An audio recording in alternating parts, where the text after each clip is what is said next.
Hello बच्चों।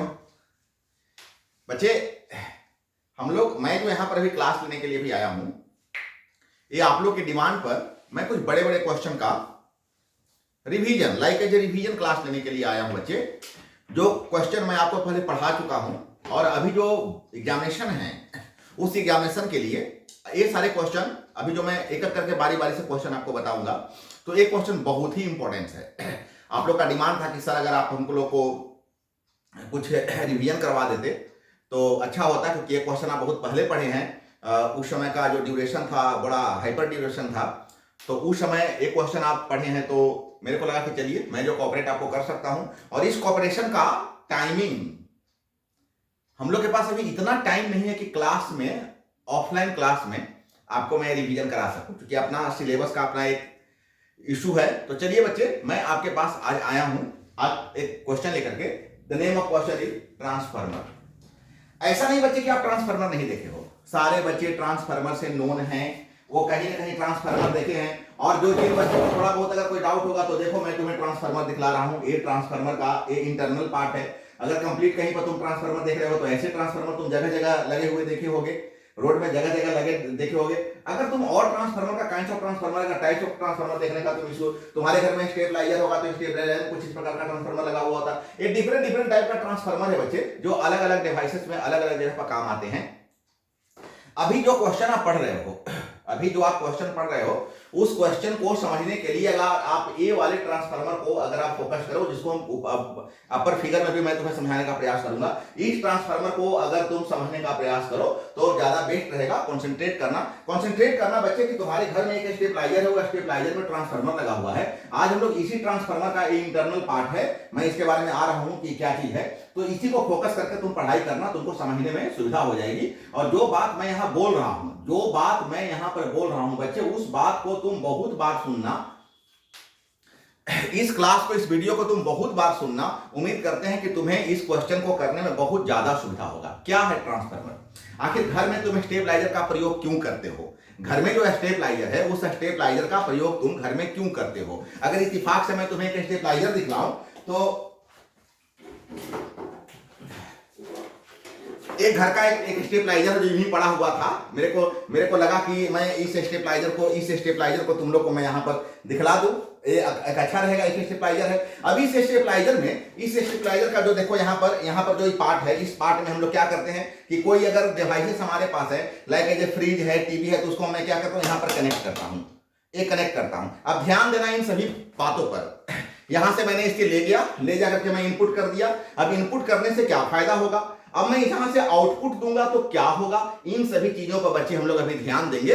तो अगर ऐसे ही तुम स्टेबलाइजर पर तुम सब अगर फोकस करोगे तो तुम्हारे लिए पढ़ना, समझना, ये सारा का सारा तुम्हारे लिए एक आराम का पार्ट होगा। तो बच्चे हम लोग आते हैं अपने मेन पार्ट पर। लिखे transformer is a electric device, है ना, इलेक्ट्रिक डिवाइस। ये ट्रांसफार्मर क्या है? एक विद्युत उपकरण तो है, एक इलेक्ट्रिक डिवाइस तो है, which is used to convert low voltage at high current and high voltage at low current, and its vice versa. It is based on the principle of EMF.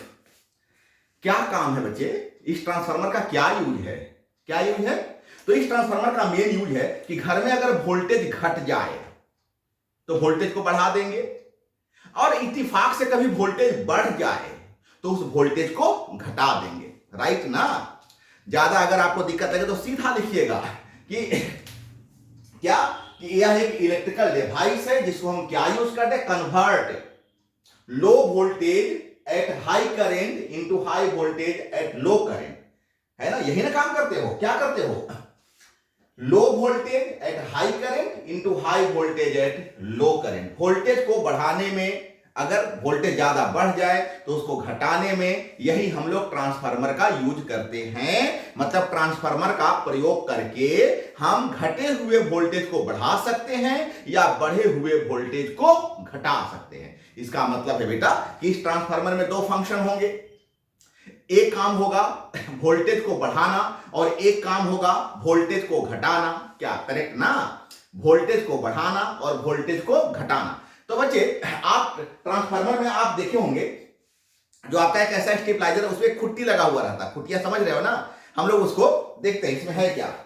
हाँ चलो इस पे भी है बच्चे, तुमको मैं यहीं से दिखला दूं, मैं तुम्हें बच्चे यहीं से दिखला दूं। ये देखो यहाँ पर देखो, ये देखो दिखाई दे रहा है यहाँ पर, ये देखो ए ऊपर नीचे ऐसे कर देते हैं, ऊपर नीचे है ना, ये अप हो गया, ये डाउन हो गया, ये अप हो गया, ये डाउन हो गया। अब अगर अप करके यहां पर हम इसको अगर ऐसे चेंज करते हैं, ये ऑटो है, ये अपने से चेंज ले लेता है, लेकिन अप करके अगर हम ऐसे चेंज करते हैं तो वोल्टेज बढ़ता है, और डाउन करके अगर ऐसे डाउन करके इसको ऐसे हम घुमाते हैं तो ये वोल्टेज को घटाता है। इसका मतलब है कि यह जो ट्रांसफार्मर है बच्चे, यह ट्रांसफार्मर दो तरह का होता है। इसका कितना टाइप्स है? दो तरह का टाइप्स है। आपने भी देखा, एक खुटिया ऊपर कर दिए, एक बार खुटिया नीचे कर दिए। खुटिया बोले तो उसमें एक स्विच होता है, इस स्विच में आप देखना वहां पढ़ना लिखा हुआ रहेगा अप, और नीचे में लिखना देखना लिखा हुआ रहेगा डाउन। तो अगर स्टेप अप करके तुम उसके कानवा को घुमाओगे, कान घुमाने का मतलब उसके रेगुलेटर को तो अगर हम लोग इंक्रीज करते हैं तो क्या होता है? वोल्टेज इंप्रूव होता है, वहां पर वोल्टेज बढ़ता है, राइज करता है। और अगर उसको हम लोग डाउन करके अगर वही फंक्शन करते हैं तो वोल्टेज क्या होता है? डाउन होता है। तो इसके दो काइंड्स होते हैं, दो काइंड्स होते हैं। एक हो गया स्टेप अप ट्रांसफार्मर, क्या है? It converts low voltage at high current into high voltage at low current. और स्टेप डाउन क्या हो गया? इसका उल्टा हो गया, it converts high voltage at low current into low voltage at high current. तो बच्चे उम्मीद करें कि यहां तक तो आप लोग आसानी से लिख सकते हो। अभी तक मैंने बताया कि ट्रांसफार्मर एक वैसा इलेक्ट्रिकल डिवाइस है जो वोल्टेज को घटाता है और बढ़ाता है। वोल्टेज को घटा भी सकता है, वोल्टेज को बढ़ा भी सकता है। अगर वोल्टेज को बढ़ाए तो इसको हम स्टेप अप ट्रांसफार्मर कहते हैं, और अगर बढ़े हुए वोल्टेज को घटा दे तो हम इसको स्टेप डाउन ट्रांसफार्मर कहते हैं। तो बच्चे उम्मीद करें यहां तक आप लोग आसानी से लिख लीजिएगा। हाँ, लिखना ही पड़ेगा, आपको बहुत बार सुनने का जरूरत है। आप इस वीडियो को इतना बार सुनिएगा, इतना बार सुनिएगा, इसको आप इतना बार देखिएगा कि आपको मतलब लगे कि नहीं कोई हमको बार बार बता रहा है, बार बार बता रहा है, पक्का याद हो जाएगा। क्वेश्चन बहुत इंपॉर्टेंट है, एग्जामिनेशन में आने का बहुत चांस है। अब आते हैं कंस्ट्रक्शन में। कंस्ट्रक्शन है बच्चे, इसमें two coils P and S, अभी आगे जाएंगे तो मैं आपको फिगर दिखाऊंगा। तो इसमें दो क्वाइल होता है, एक को हम प्राइमरी कहते हैं, एक को हम सेकेंडरी कहते हैं। दो काम है ना बेटा, इसमें दो काम है ना। क्या दो काम है? एक काम है कि ट्रांसफार्मर अपना इनपुट ले, और दूसरा काम है इसको कि अपने इनपुट से आउटपुट हमको दे। इसका मतलब इसको दो ट्रांसफार्मर का जरूरत पड़ेगा। तो इसमें दो अभी इतना ज्यादा समझने का, अभी केवल काम का बात समझिए। इसमें दो ट्रांसफार्मर होते हैं, एक को हम P कहते हैं, एक को हम S कहते हैं। P को प्राइमरी कॉइल कहा जाता है, S को सेकेंडरी कॉइल कहा जाता है। ट्रांसफार्मर AC सोर्स जो हम लोग ला करके देते हैं, जैसे स्टेबलाइजरवा का जो तरवा होता है, वो तरवा जाकर के जहां पर आप लगाते हैं, या जहां पर आप लगाते हैं ना बिजली में जाकर के जहां पर लगाते हैं, तो ट्रांसफार्मर को जो आप, कहने का मतलब स्टेबलाइजर को जो आप ऑन करते हैं तार लगा करके, वो प्राइमरी हो गया। और वो प्राइमरी से अंदर का ट्रांसफार्मर में जो उसके कॉइल काम करते हैं, हम लोड देते हैं, उसको बोलते हैं सेकेंडरी। इसका मतलब इसमें दो कॉइल होता है, प्राइमरी और secondary. AC source is connected to primary, बोले ना भी आपको हम कि AC सोर्स क्या होता है? प्राइमरी से कनेक्ट होता है। And load is connected to the secondary, और हम जो लोड देते हैं, लोड देने का मतलब है कि इसमें हम टीवी लगा दें, फ्रिज लगा दें, तो उसको लोड बोलते हैं। और ये लोड हम कहां देते हैं? सेकेंडरी कॉइल पर देते हैं। इसमें एक आयरन कोर होता है। देखिए आप थोड़े से आप फिगर को भी थोड़ा सा एक बार देख लीजिए। देखिए यही लेमिनेटेड कोर है, ये जो पार्ट आप देख रहे हैं ना बच्चे, यही लेमिनेटेड कोर है। और यही देखिए, मैंने बोला था ना कि इसमें दो कॉइल होता है, तो ये देखिए ये प्राइमरी कॉइल है और ये सेकेंडरी कॉइल है। क्या बोले मैंने बोला ये प्राइमरी कॉइल है और ये सेकेंडरी कॉइल है। यहीं से हम लोग देते हैं ट्रांसफार्मर को करंट, यहां से ट्रांसफार्मर को करंट देते हैं। ट्रांसफार्मर को जो आप अभी इसको बिजली आप दीजिएगा तभी ना आपको बढ़ा करके घटा करके देगा। आपके फ्रिज को मान लेते हैं कि उधर से 150 वोल्ट आ रहा है और आपके फ्रिज को 220 वोल्ट चाहिए, तो 150 को 220 में कन्वर्ट करेगा ना बॉस। तो ये कैसे करेगा? इसको कन्वर्ट करवाइएगा तो आप दीजिएगा 150 तभी ना 220, तो आप दीजिएगा यहां से और ये कन्वर्ट करके आपको देगा यहां पर। तो इसको हम लोग बोलते हैं प्राइमरी और इसको हम बोलते हैं सेकेंडरी। यहीं पर जाकर हम लोग टीविया वगैरह कनेक्ट करते हैं, मतलब सेकेंडरी पर लोड देते हैं। उम्मीद करें बात समझ में आया। और यही आयरन कोर है, जो देख रहे हैं लेमिनेटेड आयरन कोर, यही वाला लेमिनेटेड आयरन कोर है। उम्मीद करें कि आपको समझ में आ रहा है। चलिए बहुत अच्छा। तो मैंने क्या लिखा आप फिर से एक बार देखिए। सबसे पहले तो मैंने आपको प्राइमरी और सेकेंडरी कॉइल बताया, फिर मैंने बताया कि आयरन कोर होता है, इंसुलेटेड होता है। अब देखिएगा ये जो स्टेप अप ट्रांसफार्मर, अगर आप खुद से सोचिए तो कि इसमें देखिए, अब ऐसे तो इसमें ज्यादा नहीं दिखाया हुआ है, लेकिन देख के भी आप समझ सकते हैं। देखिए तो ज्यादा तरवा किसमें उंड किया हुआ है, उंड मतलब लपेटना, ज्यादा तरवा। तो प्राइमरी कॉइल का क्या काम है? प्राइमरी कॉइल छोटा भी रहेगा तो काम चल जाएगा। अभी तो जो ट्रांसफार्मर आ रहे हैं उसमें एक एक में प्राइमरी और सेकेंडरी दोनों बना दिया गया। पहले तो प्राइमरी अलग होता था, सेकेंडरी अलग होता था, है ना। तो आप देखिए तो इसमें जो वुंड है वो क्या है, लेस नंबर है, मतलब कम है, कम संख्या में है। और इसमें जो तरवा लपेटा हुआ है वो ज्यादा है, बहुत ज्यादा है। तो प्राइमरी कॉइल में जो नंबर ऑफ टर्न्स होते हैं वो क्या होते हैं, लेस होते हैं, कम होते हैं, उनका संख्या कम होता है। देखिए step of transformer, primary coil has less number of turns of insulated and thick copper wire wound over the iron core. वो आयरन कोर पर, वो जो आयरन कोर है उस आयरन कोर पर तांबे का तार लपेटा हुआ रहता है और तांबे के तार में जो संख्या होती है कम होती है। और secondary coil has large number of turn, secondary coil पर वो तारों, जो फेरों की संख्या है वो फेरों की संख्या ज्यादा मात्रा में होता है, वो तांबे का तार ज्यादा लपेटा हुआ रहता है। और स्टेप डाउन के लिए रिवर्स हो जाएगा, मतलब उधर वाला काम प्राइमरी करने लगेगा और इधर वाला काम सेकेंडरी करने लगेगा। समझ में बात आ रहा है? जैसे मैं क्या बोल रहा हूं, मैं बोल रहा हूं कि अगर भाई जब आप अलग अलग करके अगर पढ़िए, थोड़ा सा अलग अलग करके पढ़िए, तो ये प्राइमरी है, छोटा होता है, इसमें जो नंबर ऑफ वुंड होता है वो क्या होता है, कम होता है। ये सेकेंडरी है, इसमें नंबर ऑफ वुंड क्या होता है, बहुत ज्यादा होता है, बहुत ज्यादा होता है। ये डायरेक्शन में कीजिएगा तो ये हो गया स्टेप अप, और अगर यही ई डायरेक्शन में चलने लगेगा तो ये हो जाएगा स्टेप डाउन। तो स्टेप डाउन में क्या होता है, स्टेप डाउन में पहले उसको ज्यादा आएगा। स्टेप डाउन का क्या बात बताए कि वोल्टेज अगर बढ़ गया तो घटाना है। स्टेप डाउन में आपको बताए कि वोल्टेज बढ़ गया तो घटाना है, तो बढ़ गया तो बढ़ेगा तो ये वाला लेगा तो जल जाएगा पहले, तो पहले इसको आना चाहिए, इसको मिलता है, फिर हम लोग यहां से इसको देते हैं और ए फिर हमको रिटर्न करके देता है। अब पूरे बात को फिर से समझिए, हम आपको बोले एक बार पूरे को फिर से समझिए। हमने आपको ट्रांसफार्मर के बारे में बताया कि ट्रांसफार्मर एक ऐसा इलेक्ट्रिकल डिवाइस है जो क्या करता है, वोल्टेज को कन्वर्ट करता है। कन्वर्ट करने का मतलब हुआ कि या तो हाई को लो में कन्वर्ट कर दे या तो लो को हाई में कन्वर्ट कर दे। तो अगर हाई को, लो को अगर हाई में कन्वर्ट कर दे, कम को अगर ज्यादा में बदल दे तो इसको हम स्टेप अप बोलते हैं, और अगर ज्यादा को कम में बदल दे इसको हम स्टेप डाउन कहते हैं। अब आते हैं कंस्ट्रक्शन में। मैंने बोला कि इसमें दो कॉइल होता है, एक को पी कहते हैं, एक को एस कहते हैं। पी का मतलब प्राइमरी कॉइल हो गया, एस का मतलब सेकेंडरी कॉइल हो गया। इसमें प्राइमरी कॉइल से एसी कनेक्टिविटी होती है और सेकेंडरी कॉइल पर जाकर के हम लोग लोड देते हैं।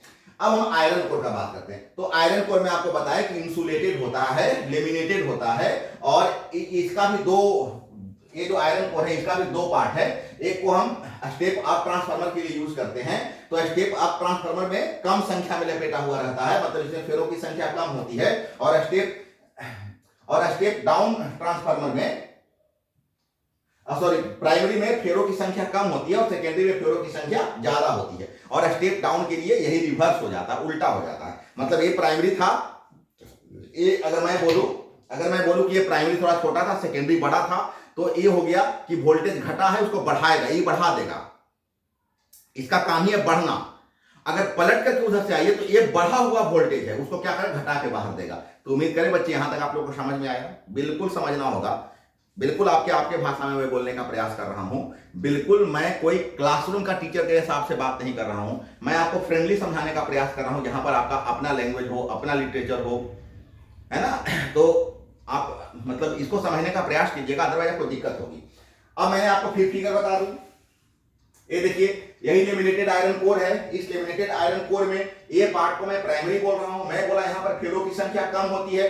ए पार्ट को मैं सेकेंडरी बोल रहा हूं, यहां पर फेरों की संख्या थोड़ा ज्यादा होती है। ये ज्यादा लोड सहने का जरूरत है, इसको पावरफुल बनाइए, इसको जितना ज्यादा पावरफुल बनाइएगा उतना बेस्ट रहेगा, क्योंकि उसको बढ़ा करके देना है, इस पर लोड सहना है। समझ रहे बात को। और यही जब रिवर्स हो जाएगा तो रिवर्स में फिर यहां पर करंट से इसको हम लोग देके बाहर निकाल देंगे। तो तय बात है कि इसको हर हालत में ज्यादा काम करना है, इसको ज्यादा भोजन दीजिए, ज्यादा एनर्जी, इसको ज्यादा ताकत बनाइए, क्योंकि इसको ज्यादा काम करना है। उम्मीद करें बात समझ में आ रहा है, प्राइमरी सेकेंडरी समझ में आ गया। चलिए अब हम लोग आगे बढ़ते हैं। ये मैंने आपको बताया कि आप देखिए कि टाइप्स ऑफ कितने तरह के ट्रांसफार्मर, इतना ही नहीं होता, इसके अलावा बहुत ज्यादा ट्रांसफार्मर, बहुत सारा इसका काइंड्स हो सकता है। लेकिन मैंने आपको जल्दी में दिखलाया कि आप देखिएगा, आपको समझ में आ जाए कि अरे यही वाला ट्रांसफार्मर होता है। तो ये ट्रांसफार्मर का बहुत सारा हमने आपको फिगर दिखलाने का प्रयास किया।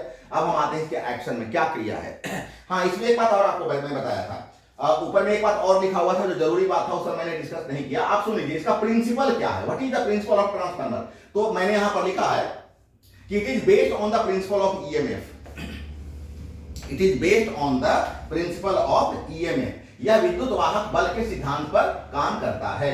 अब विद्युत वाहक बल का सिद्धांत क्या होता है, तो इसके लिए मैंने आपको बहुत पहले ही लेंज लॉ वगैरह पढ़ा चुका था, लेंज लॉ, लेंज का नियम, कि अगर फ्लक्स चेंज होगा, फ्लक्स अगर चेंज होगा, इंड्यूस्ड इलेक्ट्रोमोटिव फोर्स डेवलप होगा, और अगर इंड्यूस्ड इलेक्ट्रोमोटिव फोर्स डेवलप होगा तो करंट बनेगा। यही बेस है, दिमाग में यही बना करके चलिएगा, यही दिमाग में बना कर चलिएगा, यही इसका टारगेट होना चाहिए कि अगर फ्लक्स चेंज होगा तो फ्लक्स चेंज होने से लेंज साहब बोल चुके हैं कि अगर फ्लक्स चेंज होगा तो इंड्यूस्ड इलेक्ट्रोमोटिव फोर्स डेवलप होगा, और इंड्यूस्ड इलेक्ट्रोमोटिव फोर्स डेवलप होगा तो जितना देर तक induced electromotive, this is the second law of length, यही लेंज सेकंड लॉ था कि जितना देर तक इंड्यूस्ड इलेक्ट्रोमोटिव फोर्स डेवलप होते रहेगा, जितना देर तक फ्लक्स चेंज होते रहेगा, उतना देर तक करंट प्रोड्यूस होते रहेगा।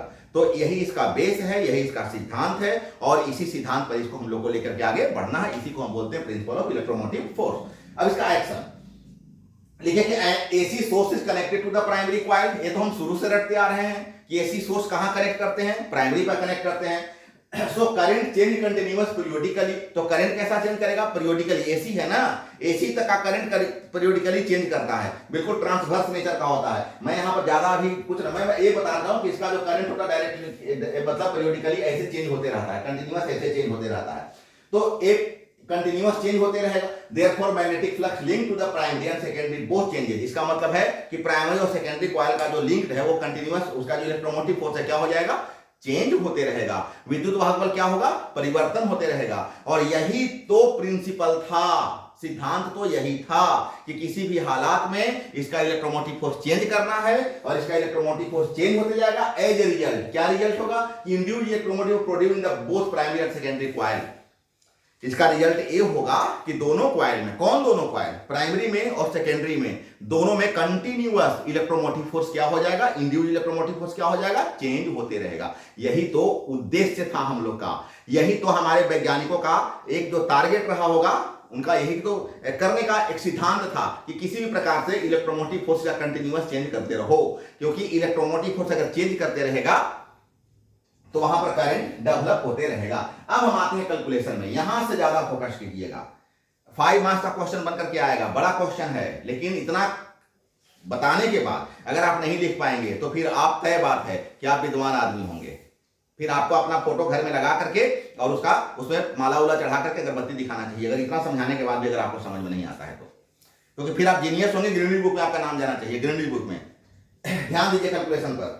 मान लेते हैं कि प्राइमरी कॉइल पर जो नंबर ऑफ टर्न है, मैं बताया ना कि 2 कॉइल था P और S, तो प्राइमरी कॉइल पर जो नंबर ऑफ टर्न था N1 था, और सेकेंडरी कॉइल पर जो नंबर ऑफ टर्न था N2 था। और वहां पर जो फ्लक्स लिंक हो रहा है, प्राइमरी और सेकेंडरी दोनों पर जो फ्लक्स लिंक हो रहा है, ईच टर्न पर, हर एक टर्न पर, गौर कीजिएगा, हर एक टर्न पर, एक टर्न पर एक फेरा जो तार का लगाया हुआ है, उसके कारण जो फ्लक्स चेंज हो रहा है, उस फ्लक्स को हम मान रहे हैं फाई। फिर से सुनिए, N1 क्या है, तो प्राइमरी कॉइल में जो नंबर ऑफ टोटल टर्न्स है, आपको दिखाया ना अभी कि दोनों में अलग अलग टर्न था, प्राइमरी में और सेकेंडरी में अलग अलग टर्न था ना।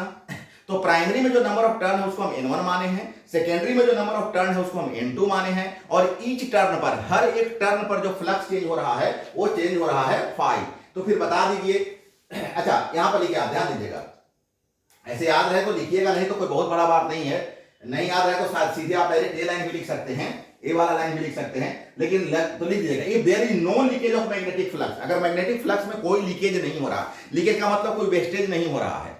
कभी कभी क्या होता है कि तार में किसी कारण से कोई लीकेज आ जाता है, ट्रांसफार्मर में कभी कोई फॉल्ट आ जाता है, कोई लीकेज अगर नहीं हो तो so magnetic flux link one turn of the primary coil equal to that of the secondary coil, तो उस कंडीशंस में प्राइमरी कॉइल और सेकेंडरी कॉइल पर जो फ्लक्स लिंक करेगा वो हर हालत में बराबर होगा। अब बच्चे जरा गौर कीजिएगा कि एक टर्न पर कितना फ्लक्स लिंक कर रहा था, तो 5, तो N1 टर्न पर कितना फ्लक्स लिंक करेगा, तो N1 into 5, और N2 पर कितना फ्लक्स लिंक करेगा, तो N2 into 5। और आप देख लो बेटा, अब आप पहुंच गए, यही काम समझते समझते आप पहुंच गए यहां पर। मैंने आपको बताया, फिर यूनिट लॉ से, मैं यहां पर फिर यूनिट लॉ से बता देता हूं कि अगर एक टर्न है तो उसमें कितना फ्लक्स लिंक कर रहा है, 5, तो N1 टर्न पर, प्राइमरी में कितना था, प्राइमरी पर N1 था, तो प्राइमरी पर टोटल कितना फ्लक्स लिंक कर गया, N1 5, और सेकेंडरी पर कितना लिंक कर गया, N2 5। मतलब कहने का मतलब है कि फ्लक्स कितना लिंक कर रहा है, सबसे पहले तो दोनों कॉइल पर, ये आपको अच्छा से पता चल गया।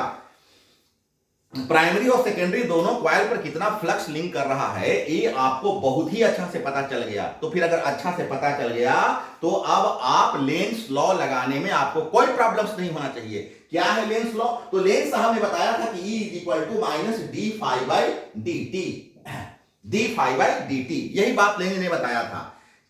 लेंस का नियम यही था ना, E is equal to minus D phi by D T. अब अगर प्राइमरी की बात करोगे, अगर तुम प्राइमरी की बात करो तो प्राइमरी का फ्लक्स कितना है N1 फाई, और सेकेंडरी का बात करें, अरे प्राइमरी का फ्लक्स कितना अभी पढ़े थे ना N1 फाई, और सेकेंडरी का फ्लक्स कितना पढ़े थे? तो अभी N2 फाई पढ़े थे। तो इस फाई के बदले अगर तुम प्राइमरी का बात करोगे, पहला बात करोगे तो लेंस के हिसाब से हो गया minus D N1 phi by D T, और यहां से तुम N1 को बाहर ले लो तो हो गया D phi by D T, और अगर E2 का बात करोगे तो सिमिलरली तुम कह सकते हो minus N2 into D phi by D T. उम्मीद करें यहां तक समझ में आ गया, पक्का समझ में आ गया? फिर से एक बार सुन लो, मैं बताया कि प्राइमरी कॉइल का फ्लक्स है N1 फाई, सेकेंडरी कॉइल का फ्लक्स है N2 फाई, लेंस लॉ लगाएंगे तो E is equal to minus D phi by D t आ जाएगा।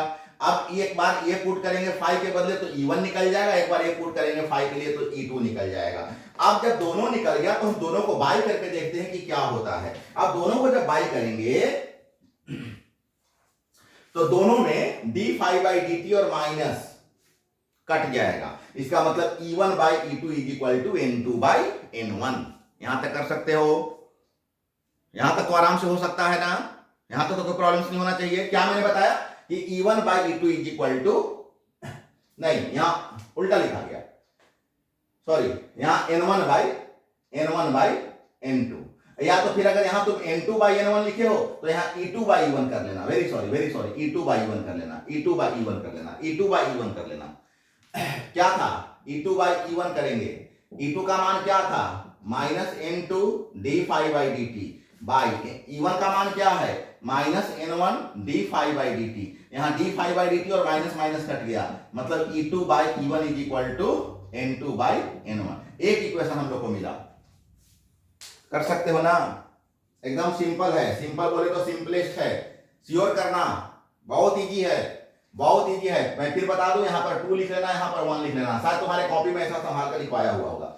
अब सुनो, मान लो कि V1 और V2 potential difference between the terminals of primary और सेकेंडरी कॉइल, दोनों कॉइल का जो वोल्टेज है, दोनों कॉइल का जो वोल्टेज कहो या पोटेंशियल कहो, तुम्हारे भाषा में वोल्टेज हम बोल दिए, अगर अपने भाषा में बोले तो पोटेंशियल बोल रहे हैं। तो अगर पोटेंशियल है, देखो मैंने यहां पर सब सुधार लिया है, यहां पर सुधर गया था, वहां पर बाई मिस्टेक लिखा गया होगा, वो प्रिंटिंग का प्रॉब्लम होगा। तो सुनो बेटा, मैं बोल रहा हूं कि अगर प्राइमरी कॉइल का पोटेंशियल V1 है और सेकेंडरी कॉइल का पोटेंशियल V2 है, और पोटेंशियल डिफरेंस अगर बाय द वे कोई लीकेज नहीं है, कोई लोड नहीं है, हम कुछ नहीं अभी उसमें जोड़े हैं, ना हम टीवी उसमें कनेक्ट किए हैं, ना हम फ्रिज कनेक्ट किए हैं, बस हमारा ट्रांसफार्मर है जैसा का तैसा है। तो अगर कोई लोड नहीं दिया जाता है उस समय इलेक्ट्रोमोटिव फोर्स और पोटेंशियल डिफरेंस में कोई अंतर नहीं होता है। सब बच्चे ध्यान देना, एसी सर्किट में यही एक ऐसा पॉइंट है जहां पर इलेक्ट्रोमोटिव फोर्स और पोटेंशियल दोनों सेम होता है। कौन सा? जिस समय उस पर कोई लोड नहीं दिया हुआ है, कोई लीकेज नहीं है, उस समय उसके इलेक्ट्रोमोटिव फोर्स और पोटेंशियल डिफरेंस में कोई अंतर नहीं होता है। तो सुनो, अभी तुम्हारे पास इक्वेशन आया हुआ था कि E2 by E1 is equal to N2 by N1, और यही E2 बाई E1 को तुम V2 बाई V1 भी कह सकते हो, क्योंकि इलेक्ट्रोमोटिव फोर्स और पोटेंशियल अगर दोनों सेम है तो तुम E2 बाई E1 को ही V2 बाई V1 भी कह सकते हो। तुम इसको इलेक्ट्रोमोटिव फोर्स के लैंग्वेज में लिख सकते हो, तुम इसको पोटेंशियल के लैंग्वेज में लिख सकते हो, बस शर्त यही है कि अभी कोई उस पर लोड नहीं है। तो अगर कोई लोड नहीं है तो हम इसको कहेंगे E2 बाई, तो दो को तो पहले से बराबर था, इसको उठा के यहां लिख देते हैं तो एक और बराबर हो गया, V2 बाई V1 एक और बराबर हो गया। उम्मीद करें समझ में आ रहा है, अब तो पक्का याद यहां तक हो गया। तुम्हारे पास 3 इक्वेशन आ गया। अभी तक तुमको E2 बाई E1 पता था, वो अपने बराबरी में ला लिया N2 बाई N1 को, और अब ये सब अपना बराबरी में ला लिया V2 बाई V1 को। क्या करेक्ट है ना? चलो बढ़िया। अब सुनो, यहां के बाद गियर बदलेगा, यहां के बाद थोड़ा सा गियर बदल जाएगा, यहां के बाद थोड़ा सा ज्यादा सावधान रहना बच्चे। मान लो कि इनपुट करंट I1 है और आउटपुट करंट I2 है। मैं क्या बोला? मैं बोला कि तुम जो स्टेबलाइजर को करंट दिया तुम जो स्टेबलाइजर के ट्रांसफार्मर को करंट दे रहे हो, प्राइमरी को जो तुम करंट दे रहे हो I1 है, और वो हमको ट्रांसफर करके जो हमको दे रहा है वो I2 है, आउटपुट करंट I2 है, और कोई लॉस नहीं है एनर्जी का, तो इनपुट पावर और आउटपुट पावर दोनों बराबर होगा। There is no loss of energy in the circuit, then there is nothing difference in input power and output power. Both will be same. दोनों बराबर होगा। इनपुट पावर आउटपुट पावर में कोई अंतर नहीं होगा। कब? अगर कोई एनर्जी लॉस नहीं कर रहा है। There is no loss of energy. तो अब पावर क्या होता है? तो पावर इज इक्वल टू, देखो पावर क्या होता है? V into I is called power. Potential into current, potential into current is called power. बच्चे ध्यान रखना, power is the product of potential and current. तो अब तुम अगर इनपुट का बात करोगे तो क्या हो जाएगा? V1 I1, और आउटपुट का बात करोगे तो क्या हो जाएगा? V2 I2, और अगर कोई लॉस एनर्जी नहीं हो रहा है तो दोनों बराबर हो जाएगा। तो सुनो, ऐसा करो कि इस V1 को इधर ले जाओ तो I2 इधर आ जाएगा, V1 इधर जाएगा और I2 इधर हो जाएगा। इसका मतलब I1 by I2 is equal to V2 by V1। क्या सही बात है ना? और बच्चा अभी इसके पहले तुम क्या निकाल रखे थे? तुम निकाल रखे थे कि E2 by E1 is equal to N2 by N1 is equal to V2 by V1। अब देख, तो इस V2 बाई V1 का मान अगर तुम I1 बाई I2 निकाल चुके हो तो यहीं रख देना रे, I1 बाई I2। इसका मतलब है कि चारों का चारों तुम्हारे बराबर हो गया। और ये जो रेशियो है ना बेटा, इसी रेशियो को हम बोलते हैं small N, small N, small N बोलते हैं। क्या बोलते हैं? स्मॉल एन बोलते हैं। और जानते हो इस एन का नाम क्या है? इस एन का नाम है ट्रांसफॉर्मेशन नंबर। कई बार तू खुटिया घुमाया, ट्रांसफॉर्मेशन नंबर। कितना ट्रांसफॉर्मेशन नंबर है? अब जरा गौर करो, अच्छा समझना। ये ट्रांसफॉर्मेशन नंबर बताया तुमको हम। अब जरा तुम सोचो तो बेटा कि अगर एक ऊपर वाले को अंश बोलते हैं, न्यूमिनेटर बोलते हैं, अंश बोलते हैं, न्यूमिनेटर बोलते हैं। अगर ऊपर वाला पार्ट बड़ा हो जाए किसी भी फ्रैक्शन का अगर अंश बड़ा हो जाए, न्यूमिनेटर अगर बड़ा हो जाए, तो आंसर क्या आएगा? बोलो क्या आएगा आंसर? हर हालत में एक से ज्यादा आएगा। जैसे 5/3, 5/3 एक से बड़ा आएगा। जैसे 8/3 क्या होगा? 1 से बड़ा आएगा। ऊपर वाला जब बड़ा होता है तो फ्रैक्शन का जो रिजल्ट आता है वो हर हालत में 1 से बड़ा होता है। अगर बाय द वे यहां पर तुमको मैं बोलूं कि E2 बड़ा है E1 से, N2 बड़ा है N1 से, V2 बड़ा है V1 से, I1 बड़ा है, तुम सोचना नहीं कि गलती दिखा गया। ऐसा नहीं सोचना कि सब 2/1 2/1 2/1 हो, सर यहां 1/2, बिल्कुल होशो हवास में पढ़ा रहे हैं, यहां से आया था। हाँ, मिस्टेक नहीं करने का है। तो ये I1 by I2 is equal to 1। मैं बोला कि अगर numerator is greater than denominator, मैं बोला अंश अगर हर से बड़ा हो, मैं बोला कि अगर E2 बड़ा हो E1 से, मैं बोला कि N2 बड़ा हो अगर N1 से, अगर मैं बोला कि V2 बड़ा हो V1 से, I1 अगर बड़ा हो I2 से, तो इसका मतलब होगा कि N जो होगा वो हर हालत में 1 से बड़ा होगा। और एक कंडीशन अगर फुलफिल होता है तो इसको हम बोलते हैं स्टेप अप ट्रांसफार्मर। और इसी का अपोज अगर नीचे वाला सब बड़ा हो जाए तो रिजल्ट जो आएगा वो 1 से छोटा होगा। तो बच्चे ट्रांसफार्मर उम्मीद करें कि तुमको पूरा का पूरा समझ में आया होगा। हाँ, मैं इसमें ज्यादा कोई कलाकारी करने नहीं जा रहा हूं, मैं ऐसे ही तुमको YouTube पर अपलोड करके दे दूंगा। और आज से, अभी से तुम इसको रिवाइज करना शुरू करना। मैं सारे बच्चों को सलाह दे रहा हूं, ये तुम्हारे लिए रामबाण का काम करेगा, ये तुम्हारे लिए संजीवनी का काम करेगा। बच्चे ये क्वेश्चन ऐसे ही क्वेश्चन आ रहे हैं, अभी ऐसे क्वेश्चन तुम्हें एक नहीं लगभग 8 ऐसे क्वेश्चन तुम्हें लिखने पड़ेंगे बच्चे। 3 लॉन्ग क्वेश्चन तुम्हें लिखना होगा 5 मार्क्स के लिए, और 5 तुम्हें क्वेश्चन लिखना होगा 3 मार्क्स के लिए। बच्चे दोनों के लेंथ में कोई डिफरेंस नहीं होता है, कोई क्वेश्चन कहीं पर सेटअप कर सकता है। तो आप एकदम अब ऐसे रेडी होकर के जाओ। मैं ऐसे बड़े क्वेश्चन का थोड़े समय के बाद तुमको रिवाइज करवाते रहूंगा, और एग्जामिनेशन से पहले तुमको लगभग आने वाले सारे प्रश्नों का मैं इस प्रकार से तुमको रिवाइज करवा दूंगा। इसके लिए तुम्हें क्लास आना पड़ता है, इसकी कोई आवश्यकता नहीं है। तुम अपने घर में बैठ करके, अगर साधन हम लोग के पास है, टैलेंट हम लोग के पास है, अगर फैसिलिटीज हम लोग के पास है, टेक्निक्स हमारे पास है, तो घर बैठ करके हम लोग जो घंटों क्लास में आ करके, जा करके, और एग्जामिनेशन के समय में अगर तुम्हारे पास कॉस्ट किसी चीज का है तो टाइम का कॉस्ट है। तो मेरे को लगा कि नहीं, ये उस कॉस्ट को मेरे नाम पर क्यों बर्बाद किया जाए, मेरे नाम पर नहीं बर्बाद किया जाए। तो बच्चे मैं आपको घर में फैसिलिटीज आपको मैंने दिया, घर में आप पढ़ाई करो। चलो अगले क्लास में फिर हम नए क्वेश्चन के साथ तुम्हारे पास आएंगे। Okay, bye bye.